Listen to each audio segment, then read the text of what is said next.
5 men vanish into a snowstorm. Their car is found running. Their doors are locked, as if they simply stepped into the void. Years later, a pregnant mother, her toddler, and an unborn child are slaughtered in their own home, the killer leaving a message in blood: stop crying. 2 cases, one horrifying truth. The system doesn't just fail the victims, it erases them.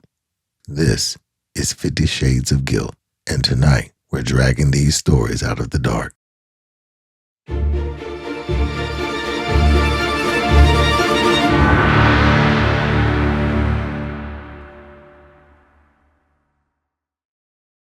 The disappearance. February 24th, 1978, Chico, California.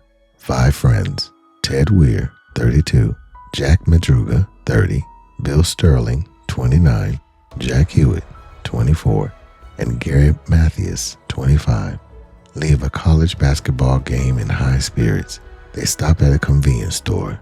They're seen laughing, then they drive into the Sierra Nevada mountains and vanish. 4 days later, their 1969 Mercury Montego is found 70 miles off course, parked on a remote lodging road, the keys in the ignition, the gas tank half full. And here's what chills investigators: that the men left behind their coats, their wallets, and a working flashlight in sub-zero temperatures. This wasn't an accident. This was a death march. The bodies.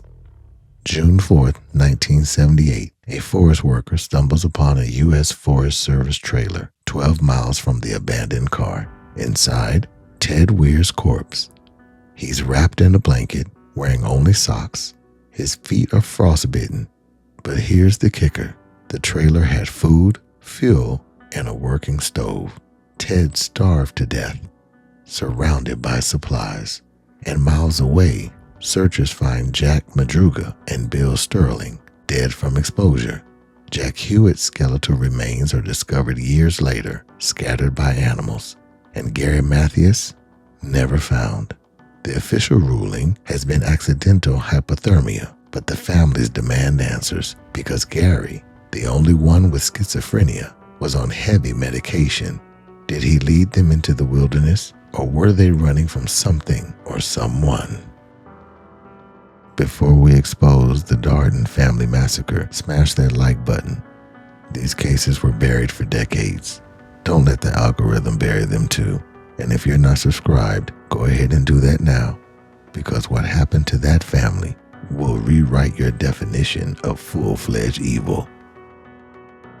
Russell Keith Dardeen and Ruby Elaine Dardeen shared a 3-year-old son named Peter and had another child on the way in 1987. In November of that year, the young married couple, who both went by their middle names, were brutally beaten and murdered along with their son. And according to the Rockford Register-Star, the body of Elaine's unborn baby was also found near those of her and Peter after Elaine went into labor during the attack, which took place at their home in Ina, Illinois. All 3 were beaten to death with a baseball bat, according to the outlet, then tucked into bed together. Now, Keith's body, however, was not located inside of the home, which initially made him the prime suspect. Keith was found murdered 1 mile away from the home. However, 1 day later, he had been shot multiple times and sexually mutilated. Nothing in the family home was missing, and there were reportedly no signs of forced entry, and investigators searched for clues about who could have committed the grisly murders. But the case went cold, and the question of who killed the family remains unanswered.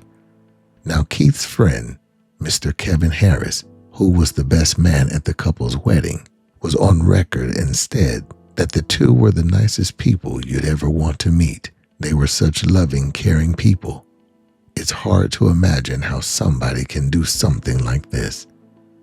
Years later, serial killer Tommy Lynn Sells claimed he was responsible for the murders, but he was reportedly known to falsely confess to multiple crimes across the United States, and the Dardeen family murder is still considered unsolved to this day. And in 2014, Sells was executed for murdering a 13-year-old girl. Keith's mother, Joanne Dardeen, has said that she'll never give up searching for her son and his family's killer. We need to keep it going. We need to keep this story alive. 5 men led to their deaths in the wilderness, a family erased in the dead of night. And in our next episode, we're exposing 3 little girls who vanished from a mall in broad daylight and 4 teens abducted from a fast food joint. Now the system failed them. We're not going to fail them too.